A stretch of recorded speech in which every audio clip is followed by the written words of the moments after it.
అలా బాబాను ఎంతో ఆత్మీయతతో అచంచల భక్తి శ్రద్ధలతో సేవించిన బైజాబాయికి బాబా వివిధ సందర్భాలలో ఏమి బోధించారో, ఆమెకు కలిగిన దివ్యానుభూతులేమిటో వివరంగా గ్రంథస్థం కాకపోవడం సాయి భక్తుల దురదృష్టమే. శ్రీ తాత్య తమ స్మృతులలో తన తల్లి బైజాబాయికి సంబంధించిన ఒక సంఘటనను ఇలా ప్రస్తావించాడు. రాధాకృష్ణాయి మొదట పండరీపూర్లో ఉండి ఆ తరువాత షిరిడి వచ్చింది. ఒకసారి ఆమె షిరిడి నుండి పండరీపూర్కు పాదయాత్ర చేయాలనుకుంది. ఆమెతో పాటు బాలా షింపే, మాధవ్ ఫస్లే కూడా బయలుదేరారు. ఆషాఢ ఏకాదశికి పండరీలో జరిగే పూజలలో పాల్గొనాలని వారి ఉద్దేశం. ఈ విషయం తెలిసి మా అమ్మ బైజాబాయి, నేను మరికొందరు గ్రామస్తులు కూడా పండరీ వెళ్ళాలనుకున్నాం. ముందే బయలుదేరి వెళ్ళిన రాధాకృష్ణాయి బృందాన్ని బండ్లలో అహ్మద్నగర్ వెళ్ళి కలుసుకొని అక్కడి నుండి అందరం కాలినడికిన పండరీ చేరాలని అనుకున్నాము. మా అమ్మ, బావ, లక్ష్మీబాయి షిండే, నలుగురు ఐదుగురు స్త్రీలు ప్రయాణానికి సిద్ధమైనారు. బయలుదేరడానికి ముందు మేమంతా బాబా దర్శనం చేసుకొని ఆయన ఆశీస్సులు తీసుకోవడానికి మసీదుకు వెళ్ళాము. బాబా ఆశీర్వదించి ఊది ఇచ్చారు. మా సామానులతో 3 బండ్లు గ్రామ బావి వద్ద చెట్టు క్రింద బయలుదేరడానికి సిద్ధంగా ఉన్నాయి. నేను మా యాత్ర నిర్విఘ్నంగా జరగడానికి మారుతి ఆలయంలో టెంకాయ కొట్టి అటు నుండి శని ఆలయానికి వెళ్ళాను. మాకు వీడ్కోలు చెప్పడానికి సుమారు 50 మంది గ్రామస్తులు చెట్టు క్రింద నిలబడి ఉన్నారు. నేను శని ఆలయానికి పోతూ దారిలో ఈనాడు బాబా సమాధి మందిరం ఉన్న జాగాలో బాబా నిలుచుని ఉండడం చూచి ఆశ్చర్యపోయాను. నేను శని మందిరంలో టెంకాయ కొట్టి బయటకు వచ్చేసరికి కొండియాజీ అనే ముస్లిం సోదరుడు వచ్చి నన్ను బాబా పిలుస్తున్నారని చెప్పాడు. నేను బాబా నిలబడి ఉన్న చోటుకు వెళ్ళాను. బాబా నన్ను మసీదుకు తీసుకువెళ్ళారు.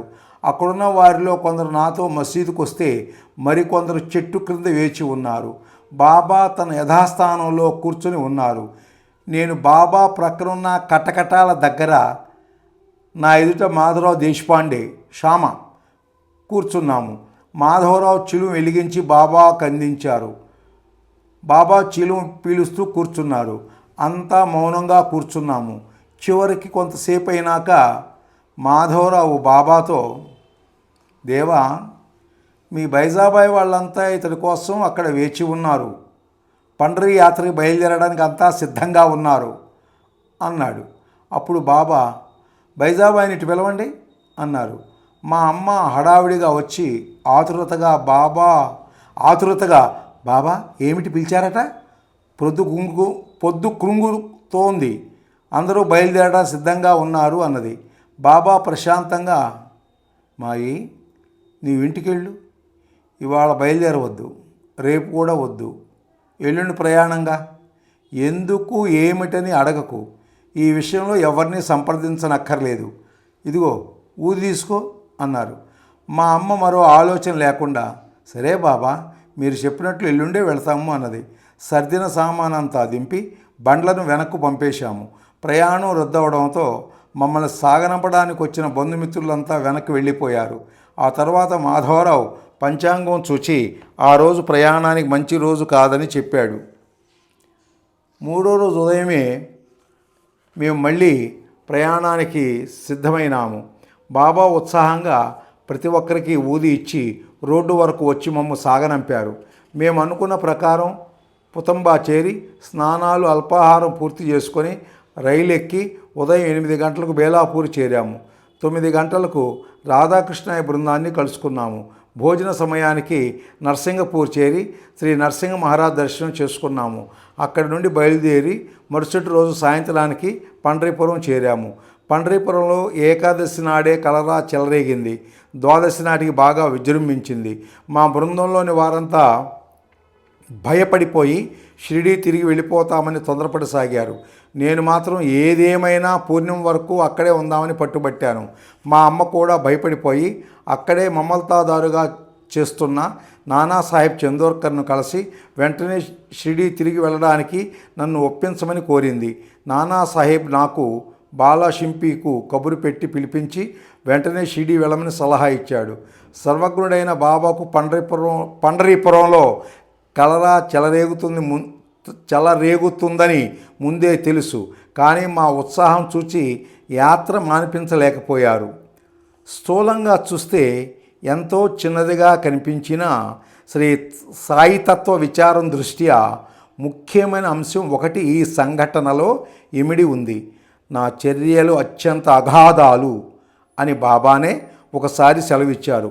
అటువంటి అగాధమైన శ్రీ సాయి చర్యలను ఆయన బోధించిన తత్వానికి సమన్వయించుకొని అవగాహన చేసుకోవడానికి ప్రయత్నించడం సాధనలో అవసరం.